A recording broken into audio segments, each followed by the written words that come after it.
नमस्कार मित्रांनो, हे आहे 4 नोझल 1 HP मशीन। याच्यामध्ये HMI टच डिस्प्लेसुद्धा आहे।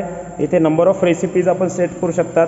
5 ते 6 प्रकारचे पदार्थ या मशीनमध्ये बनतात। इथं बघताय आपण लाईव्ह जे आहे 4 राऊंडची चकली बनवत आहोत आपण। याच्यामध्ये आहे चकली, कुरडई, मुरुक्कू, पट्टी, पापड, स्टिक सगळे प्रकारचे पदार्थ बनतात।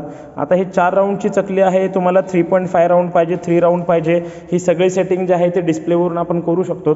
आणि एका तासाला जे आहे ते 20 ते 25 किलोचं जे आहे प्रोडक्शन या मशीनमधून बनणार आहे। 75 किलोची मशीन आहे आणि 2.5 फीट बाय 2.5 फीट बाय 3 फीटचं जे आहे मशीन आहे। इथे टच डिस्प्ले पण आहे। इथं तुम्ही मशीन ऑन करणार तर इथे तुम्हाला जे आहे ते डिस्प्ले ऑन होईल आणि इथून हे टच स्क्रीनवरून आपण सगळ्या रेसिपीज आणि सगळ्या गोष्टी आपण इथून सेट करू शकतो। तर हे आहे 4 नोझल 1 HPचं फुल्ली ऑटोमॅटिक CNC बेस्ड जे आहे मशीन आहे। हे सगळे 6 रेसिपी प्लस अजून 6 रेसिपी हे सगळं